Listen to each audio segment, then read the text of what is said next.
Buenas tardes, muchísimas gracias al comité organizador por invitarme a esta sesión del Colegio Americano. Bueno, esta conferencia nos vamos a centrar en la aproximación diagnóstica de la taquicardia a través bien sea de los datos clínicos, pero específicamente vamos a hacer énfasis en los aspectos electrocardiográficos para precisamente hacer una aplicación práctica y rápida en la vida real. Bueno, cuando un paciente nos llega a la emergencia con un síntoma como es la taquicardia, nosotros tenemos que hacernos tres preguntas fundamentales una vez que él está ingresando en el área de emergencia.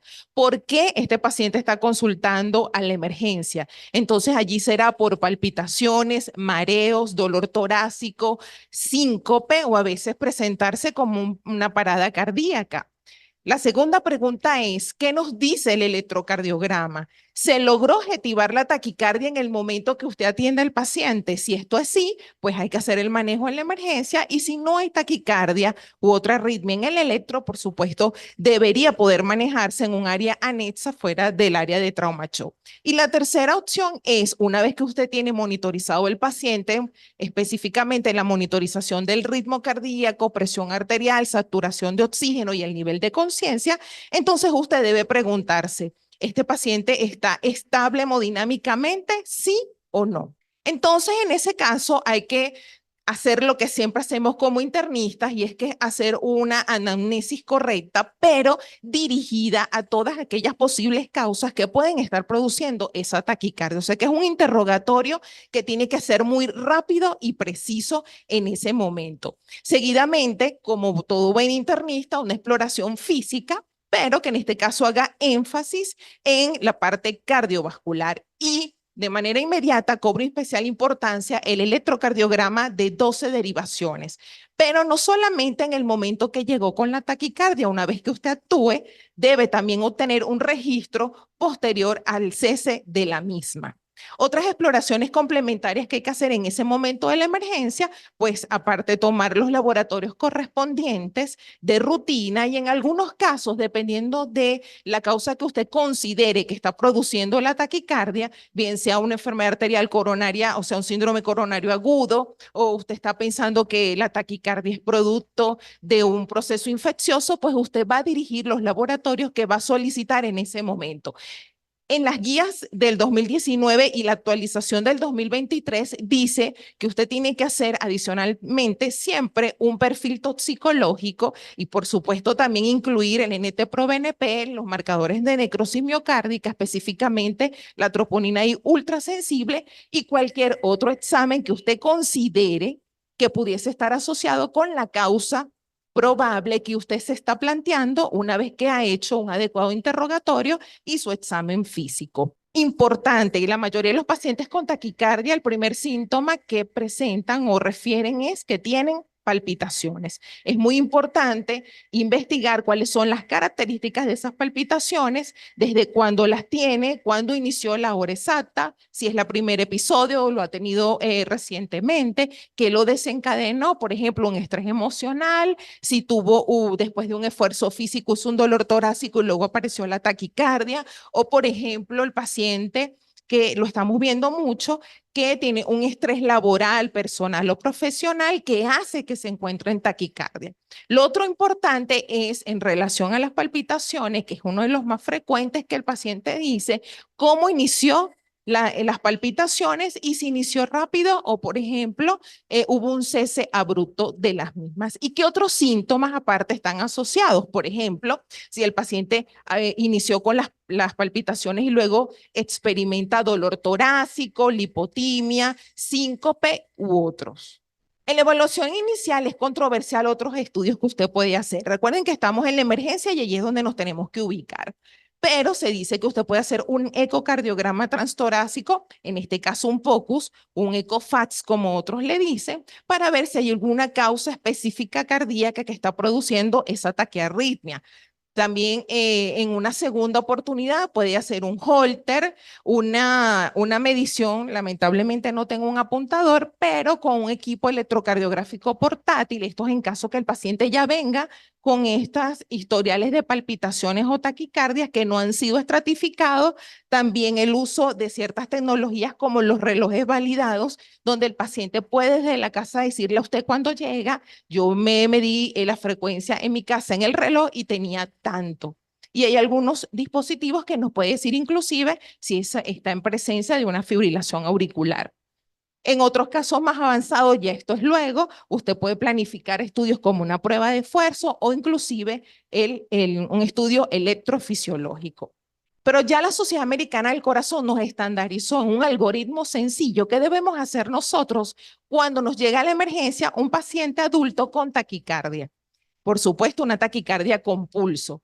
Él nos dice primero que usted siempre tiene que evaluar si la frecuencia cardíaca es adecuada para el estado clínico del paciente. Entonces, en eso, mientras usted está evaluando eso, tiene que identificar y tratar la causa subyacente. Por eso es muy importante el interrogatorio.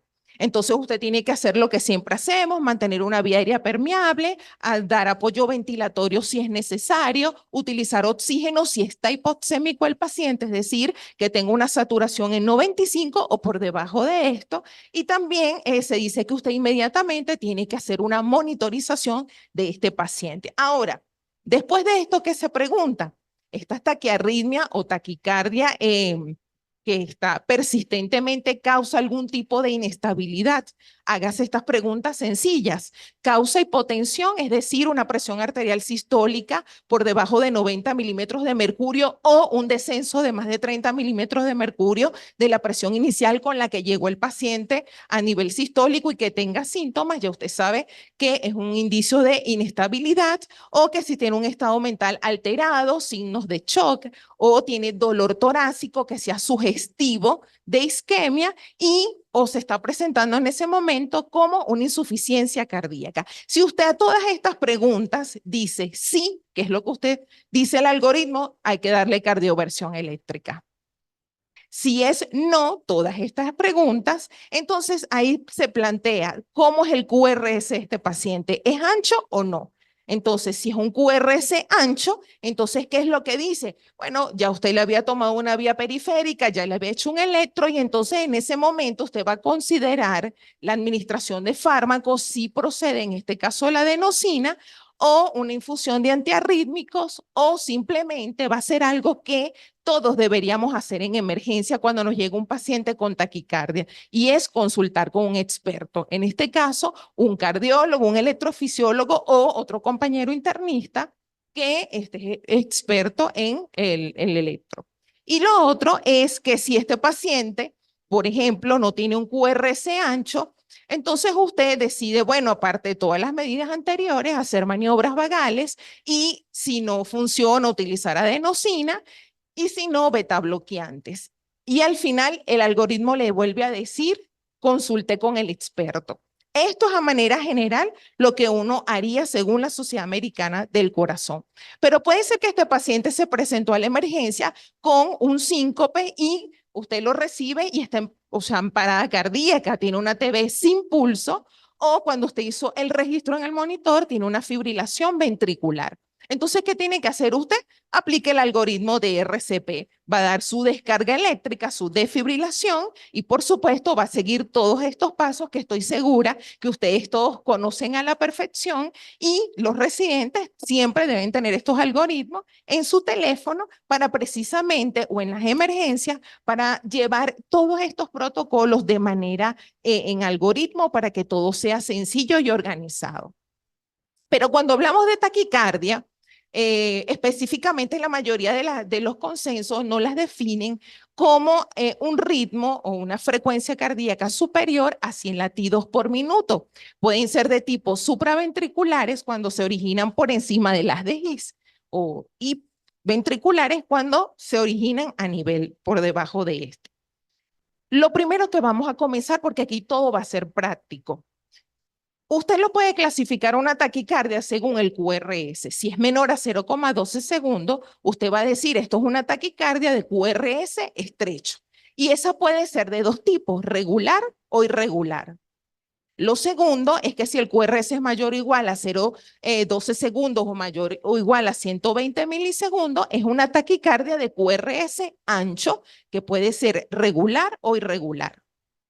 Entonces aquí viene, vamos a plantearnos los diagnósticos diferenciales. Por ejemplo, dentro de la clasificación de taquicardias de QRS estrecho, tenemos las regulares, no las voy a mencionar todas, pero por ejemplo, taquicardia sinusal, la taquicardia sinusal inapropiada, tenemos el flúter auricular cuando tiene una conducción fija, tenemos por ejemplo una taquicardia por reentrada intranodal y algo que no se nos puede pasar por allí, que es la TB idiopática, especialmente las producidas a nivel septal superior. E irregulares, frecuente que todos conocen, fibrilación auricular y un flúter auricular cuando hay una conducción variable y por eso ya es irregular.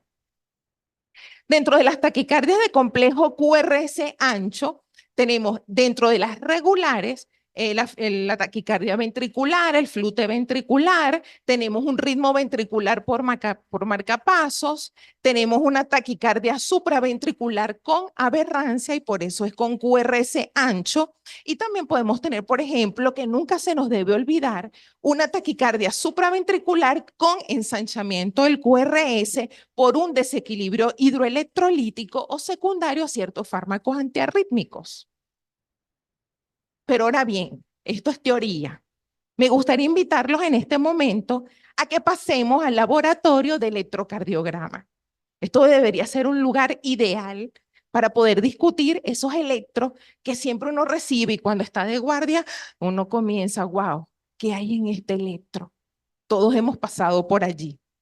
Entonces sería bueno tener un laboratorio para, así como hay un laboratorio de hemodinamia, un laboratorio de electrocardiograma. Entonces, aquí lo fundamental en este abordaje de este paciente es que para el diagnóstico seguro de una arritmia, en este caso una taquiarritmia, es fundamental el análisis de un trazo electrocardiográfico. Pero vean la palabra, adecuado, que esté bien realizado.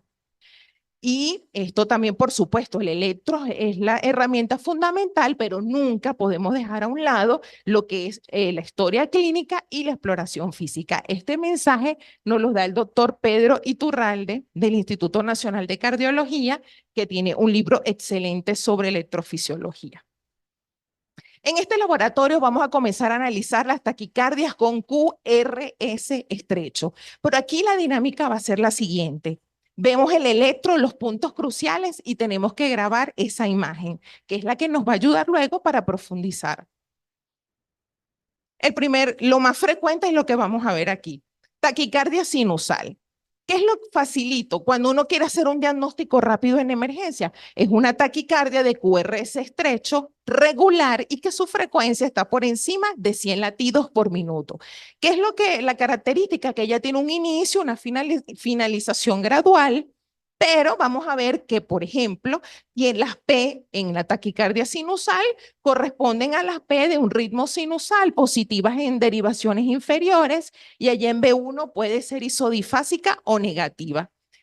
Esta surge como compensación a algunos procesos como anemia, fiebre, ejercicio, paciente que está hipotenso. Entonces es una taquicardia que usted al diagnosticarla tiene que buscar la causa y tratar la causa y no este ritmo, sino tratar la causa que lo desencadena. Este es un electro de una taquicardia sinusal inapropiada. Fíjense que si usted ve el electro, taquicardia de QRS estrecho, regular por encima de 100, las ondas P, bueno, también se parecen a las ondas P de un ritmo sinusal, pero en este caso usted dice, ¿por qué es inapropiada? Porque es este paciente que tiene este electro estando en reposo, que no tiene ningún cuadro patológico ni fisiológico que lo condicione. Entonces usted ve el paciente que tiene este electro y dice que camina 3 pasos y le da taquicardia o está en reposo y tiene la taquicardia. Entonces usted dice, está inapropiada. ¿Qué teoría sustenta esto? Bueno, que hay una anormalidad primaria en el nodo sinusal que se caracteriza porque va a haber una actividad intrínseca del nodo muy rápida y también puede estar implicado hipersensibilidad adrenérgica. Entonces usted ve ese electro y ya usted puede hacer ese diagnóstico. Esta es la más frecuente, taquicardia por reentrada intranodal. Es muy frecuente en mujeres entre los 40 y 50 años y hay algo bien especial. Esta taquicardia, usted aquí no ve las P. En un 90% no son visibles, pero en un 10% sí, o en ojos experimentados. Y para experimentarse hay que ver muchos estos electros. Pero vean que en flechas rojas van a ver que lo que estoy allí señalando se llaman ondas P retrógradas, que se las traigo aquí.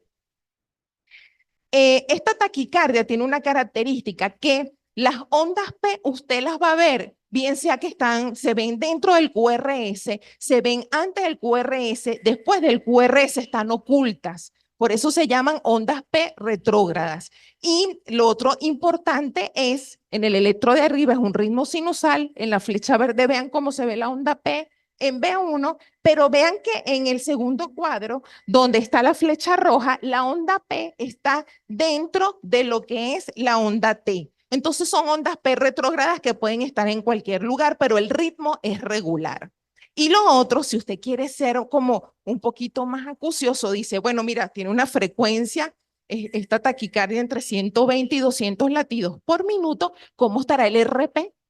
El RP está aquí abajo calculado, no sé si lo pueden ver, que es la distancia que hay entre el inicio de la onda R y dónde está esa onda P retrógrada. Bueno, ahí debe medir menos de 60 milisegundos. Pero usted ve el cuadrito y dice, un RP corto, estoy en presencia de una taquicardia por reentrada intranodal.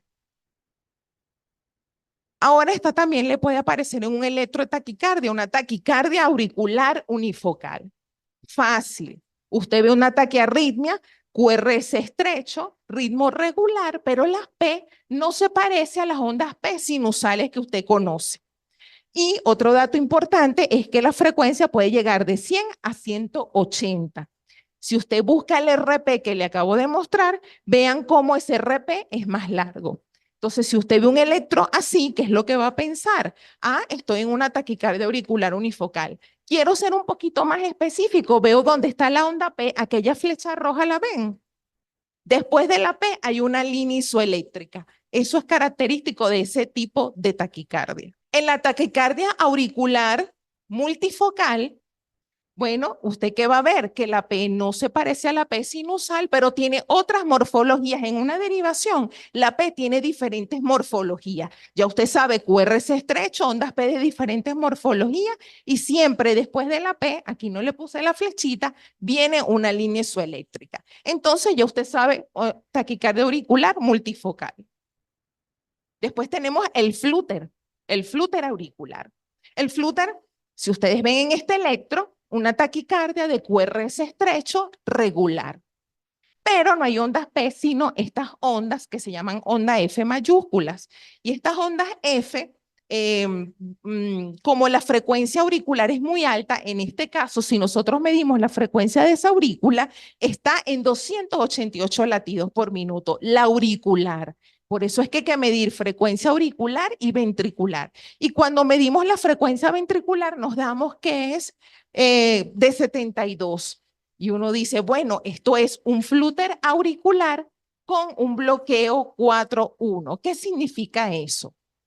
Porque al principio uno dice, wow, bloqueo 4-1, pero uno está desesperado porque el paciente está en taquicardia y con síntomas. Bueno, usted rápidamente tiene que recordar que con una frecuencia auricular en 288, imagínense que el nodo para poder frenar esa frecuencia y que no aumente la frecuencia ventricular, hay un bloqueo en el nodo AB. Entonces, ¿por qué es 4-1? La frecuencia está en 288, como es 4-1, quiere decir si divido eso en 4 me da 78. Por eso es 4-1. Pero puede haber 3-1, puede haber 2-1. Este electro, vean qué belleza ese electro, porque usted ve una taquicardia de QRS estrecho, pero es irregular. Entonces mucha gente dice, eso es una fibrilación. No, eso es un flúter auricular que tiene ¿qué? Conducción variable. Conduce 3-1, 4-1, 2-1. Entonces, cuando pasa eso, cuando conduce en diferentes maneras, Se bloquea en diferentes maneras, por eso usted ve que ya pierde la regularidad. Entonces sigue viendo sus ondas F en sierra, pero ya usted sabe que en este caso, por ejemplo, en este electro, la frecuencia de las aurículas va a 250 latidos por minuto y la ventricular a 48. Entonces, por eso en ese caso, usted puede ver que la conducción es variable y por eso el RRC puso irregular. Este electro es hermoso, todos lo conocen, bueno, hermoso para nosotros, ¿no? Pero para el paciente no tanto. Es una fibrilación auricular. Esto es sencillo de reconocer y a veces nos cuesta, pero es porque estamos bloqueados por la emergencia.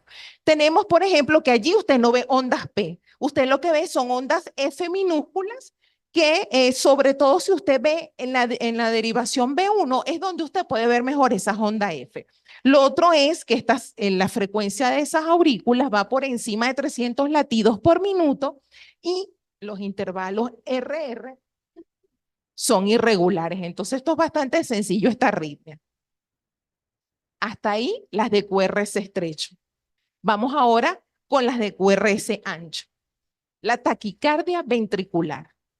Esta tenemos nosotros que reconocerla sí o sí, así tengamos, bueno, muchísimos distractores al momento de leer ese electro.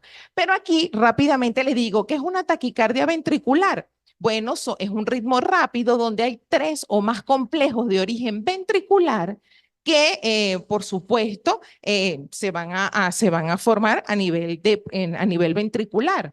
Se pueden clasificar de 4 maneras. Esto lo tenemos que saber. TV sostenida cuando dura más de 30 segundos. ¿Y cómo sé que dura más de 30 segundos? Porque es el paciente que se torna inestable hemodinámicamente, tiene disnea, le duele el pecho, está inestable hemodinámico y usted tiene que detener esa taquicardia, bien sea con maniobras eléctricas o farmacológicas. TV no sostenida cuando están estos 3 o más complejos ventriculares, pero dura poco, menos de 30 segundos. TV monomórfica cuando todas las morfologías de los QRS son iguales, son de la misma morfología.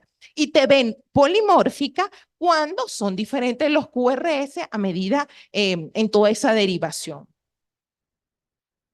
Este electro es para que solamente aprendamos, o sea, no aprendamos, yo sé que ustedes lo saben, lo internalicemos aquí. Tenemos ese electro y ¿qué pienso yo? En una TV monomórfica, porque fíjense, taquicardia de QRS estrecho y todos los complejos son iguales, se parecen, ¿verdad? Ya usted sabe que es monomórfica. Taquicardia ventricular polimórfica, bueno, allí usted ve una taquicardia de QRS ancho, pero usted nota, bueno, mira, todos los RR son irregulares y son diferentes morfologías. Es una TV polimórfica. Esta todos la conocen. Una torsada de la punta. Vean que la característica fácil, a diferencia de la anterior, porque usted ve que hay una variación del complejo QRS de forma cíclica en una misma derivación. Entonces vean cómo viene una grande, una pequeña, aumenta. Es como que si hay una disposición helicoidal del complejo QRS y por eso se llama la torsada de la punta. Ahora, ¿cómo nosotros diagnosticamos una TB por el electro? Fácil, porque a veces no es tan bonito como estos electros. Hay muchos algoritmos para hacer ese diagnóstico, pero ¿qué es lo que sugieren las principales organizaciones? Utiliza el más práctico, el más sencillo, el que usted le permita llegar al diagnóstico. Y vamos a utilizar el de Brugada. Facilito, ausencia de complejos RS en las derivaciones precordiales. Duración del RS mayor de 100 milisegundos. Eso ya lo vamos a ver con un ejemplo. Tercero, disociación AB. Y cuarto, que hay morfología de bloqueo de rama derecha o bloqueo de rama izquierda. ¿Cómo lo vamos aquí? Vamos a lo práctico. En este electro pueden ver cómo hay más QRS que ondas P. Si ven las flechas negras, miren dónde está la P. La P no tiene relación con el QRS. Puede estar antes, después. Todas esas flechitas negras habla de disociación AB y aquella flecha grande se llama una captura de fusión. que es cuando un impulso de la aurícula, en algún momento esa taquicardia ventricular logró pasar, encontró el músculo ventricular en periodo refractario relativo y logró hacer una despolarización. Pero por eso ella allí es un QRS que es estrecho. Ese también es un diagnóstico de TB. Esto es para simplemente, ustedes ven en este gráfico que se ve complejo, no lo es. Vamos abajo donde dice TB. Usted siempre fíjese B1 y B6. ¿Cómo está B1? Puede haber un complejo Q pequeño, R grande, o una onda monomórfica, es decir, toda hacia arriba, o un RSR'. ¿Ok?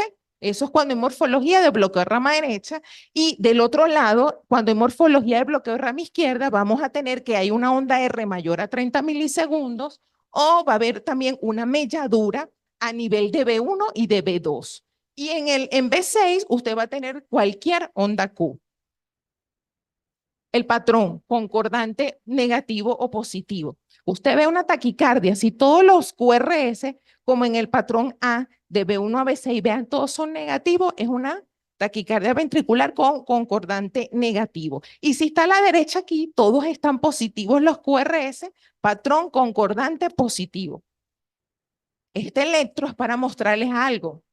Esto es una taquicardia ventricular que tiene una frecuencia de 130 latidos, pero tiene morfología de bloqueo rama derecha. Ven en B1, la onda monomórfica, ya usted sabe. Ya usted vio esa onda monomórfica y de paso se va a B5 y B6 y ve que no hay RS, sino hay QS, ya eso es diagnóstico de taquicardia ventricular. Pero en este caso con morfología de bloqueo de rama derecha. Esta que está aquí es una taquicardia ventricular, pero ella tiene una morfología de complejo, de rama izquierda. Vean como en B1 y sobre todo en B1, pero también en B2, no hay RS, sino QS.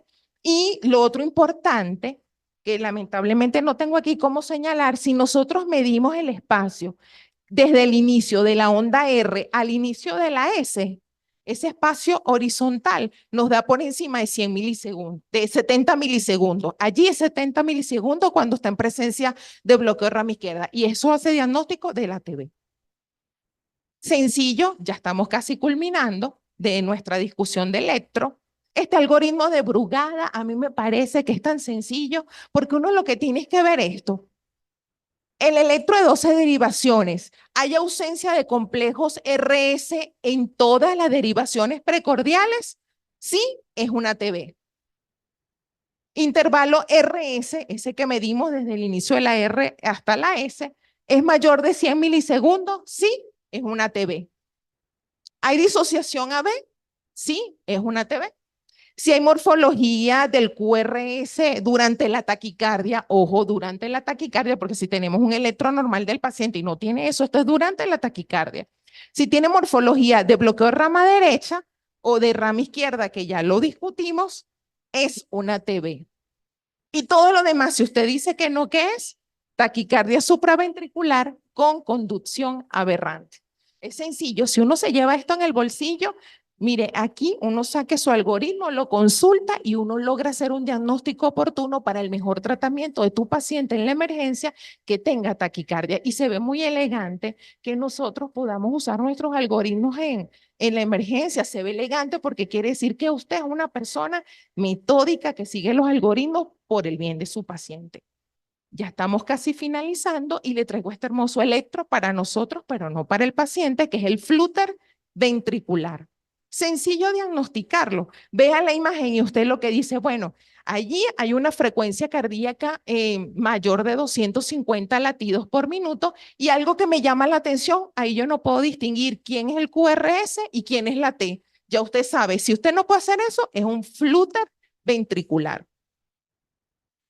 Esto lo podemos encontrar mucho como es la taquicardia supraventricular con conducción aberrante.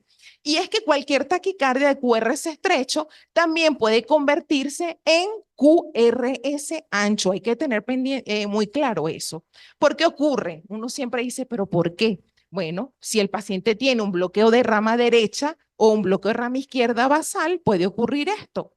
o si en el momento de la taquicardia el paciente hace un bloqueo funcional, bien sea de rama derecha o rama izquierda. Entonces, por eso es que se ve ancha, pero esta aberrancia hace que pareciera una taquicardia ventricular. Pero si le aplicamos el algoritmo de Brugada, que ya todos nos lo vamos a saber, pero no se nos olvida más, no es una TB. Esto es importante hablar. Fibrilación auricular preexcitada. ¿Por qué? Por ejemplo, un paciente con un síndrome Wolff-Parkinson-White, que es un PR corto con una presencia de onda delta en ritmo sinusal, hace un FA, usted dice, wow, esto es una situación de urgencia, porque este paciente, dadas las frecuencias tan altas que pasan hacia el ventrículo, puede degenerarse en una fibrilación ventricular. Entonces usted sabe que esta sí hay que diagnosticarla perfecto. ¿Cómo usted sabe que ese es un FA? Es una taquicardia de QRS ancho, pero en este caso es ancho, bueno, porque también tiene un síndrome de preexcitación, pero si ustedes miden los QRS, no les llama la atención que todos son irregulares. Entonces, fíjense, los QRS son irregulares y hay algo característico para decir si es TB o no. Cuando usted mide los primeros 40 milisegundos del complejo QRS, lamentablemente no lo puedo aquí señalar, pero imagínense en B1, los primeros 40 milisegundos, la imagen que da es como aquella que está arriba, como el electro que está en ritmo sinusal, pero tiene esa onda delta. Allí se presenta y eso ayuda al diagnóstico de una FA preexcitada. Ya estamos, esta en la última, que es la fibrilación ventricular. Y bueno, ya ustedes la conocen. Vamos a ver una serie de ondulaciones basales ultra rápidas que tienen duración y forma irregular. Y usted aquí cuando ve ese electro, esto es un ritmo desorganizado y es una emergencia. Ahora sí, culminamos, pero usted dirá, bueno, la doctora habló de todo esto, pero ¿y qué podemos hacer cuando estoy en la emergencia y solo sé que es una taquicardia de QRS estrecho o QRS ancho? Porque a veces los nervios, el trabajo o estamos comenzando, no tenemos la experiencia de ver tantos electros. No nos preocupemos porque los algoritmos de la guía dicen que si usted tiene una taquicardia de QRS estrecho, siempre pregúntese lo siguiente, ¿está inestable hemodinámicamente? Si está inestable, dele cardioversión eléctrica. Si no está inestable, hágale maniobras vagales. Si no funcionan, dele adenosina. Si no funciona la adenosina, entonces utilice otros fármacos, pero antes yo siempre sugiero consulte con un experto. No vaya a ser que nos equivoquemos y demos verapamilodiltiazem a una FA preexcitada que no debe hacerse.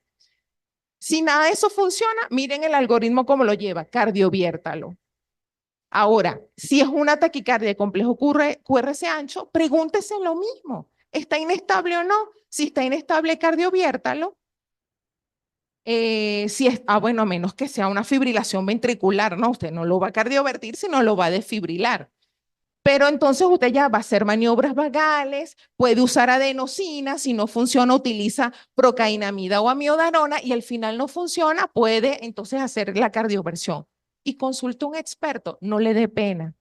Nosotros tenemos que trabajar en equipo y eso lo aprendí en las diferentes discusiones del día de hoy. Esto es un trabajo en equipo. Finalmente, los mensajes para recordar en la sala de emergencia es que la fibrilación auricular con un complejo QRS ancho, es decir, en el contexto de un Wolff-Parkinson-White, no se pueden usar, hay que diagnosticarla bien porque no se pueden usar ciertos fármacos porque si no ese paciente también puede generarse un FB. Toda taquicardia de QRS ancho, mire, es mucho mejor que usted crea que es una taquicardia ventricular a que la trate como una supraventricular. Es mejor, es TB hasta que se demuestre lo contrario.